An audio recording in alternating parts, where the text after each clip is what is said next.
ওখানে মেলা হবে কেন? আপনি কি ইহুদি? আপনি কি খ্রিস্টান? আপনি কি কাপুরুষ নাকি? আপনি ওখানে মেলা দিবেন কেন?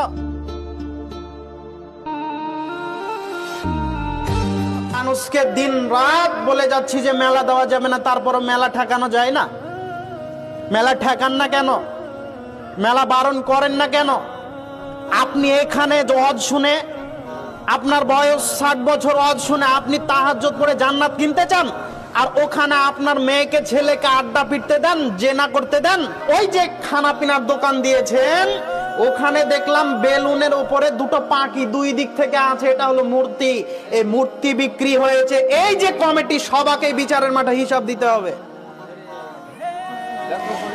ওই জায়গাতে যত নারী পুরুষ গল্প করছে, আর এখানে যারা পরিচালক আছে, সবাকে হিসাব দিতে হবে বিচারের মাঠে। কি জবাব দিবেন? আরে নেকি কামানোর জন্য তো জালসা নাকি গো? তো জালসা দিয়ে যদি পাপ হয়, তাহলে জালসা দিয়ে লাভ আছে? এই কোরআন মাজিদ এসেছে জাতির উন্নতি করতে, এই কোরআন মাজিদ এসেছে সমাজকে সংশোধন করতে। আর এই কোরআন মাজিদ আর এই হাদিসকে দিয়ে বেহায়াপনা, নির্লজ্জতা ছড়াচ্ছেন। লজ্জা হচ্ছে না কেন? ইতস্তবোধ হচ্ছে না কেন? হায়া হচ্ছে না কেন? ওখানে মেলা হবে কেন? আপনি কি ইহুদি? আপনি কি খ্রিস্টান? আপনি কি কাপুরুষ নাকি? আপনি ওখানে মেলা দিবেন কেন? আপনার খাবারের দোকান দিবেন কেন? খাবারের দোকান দেওয়া হারাম, ওখানে মনোহারি দোকান দেওয়া হারাম। দেখি কোন মায়ের বেটাকে কথাকে উল্টে ধরতে পারে। আমি আপনাকে বলে যাচ্ছি এটা হারাম। দেখি কোন মায়ের বেটা কথাকে উল্টে ধরতে পারে।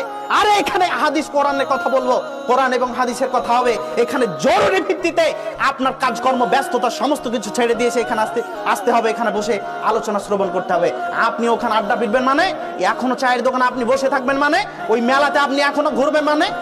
যুবক, আমি তোমাকে বলে দিচ্ছি, তুমি তোমার বাপকে বলে এসেছো, আব্বু ওই যে মৌসুমপুরে আজকে জালসা হচ্ছে, জালসা শুনতে যাচ্ছি গো। তোমার লজ্জা নেই? তুমি ওখানে বসে বসে কুকুরের মতো মেয়ে দেখছো। কুকুরগুলো যেমন বাইরে দাঁড়িয়ে থাকে খাবারের জন্য, ওই রকম তুমি জিভা বের করে তোমার চোখটাকে খুলে দিয়ে মেয়ে দেখছো। লজ্জা করে না? তোমার শরম হয় না?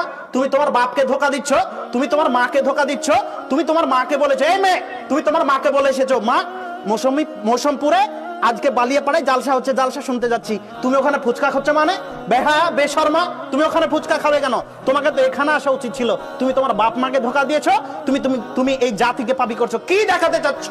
তোমার 4 পয়সা আমি মূল্য দিই না। তুমি মনে রেখো, তোমাকে আমি আয়েশার মতো মনে করি, এ কথাই ঠিক। কিন্তু তুমি যখন বেহায়াপনা, নির্লজ্জতা অবলম্বন করেছো, তুমি যখন ঠোঁটে লিপস্টিক দিকে, তোমার মুখে মেকআপ দিয়ে ওই জায়গাতে ফুচকা খাচ্ছ, আর তোমাকে যখন কুকুরের মতো কিছু বেহায়াপনা ধর্ষক ছেলে তোমাকে দেখছে, তখন আমি তোমাকে মানুষ মনে করি না।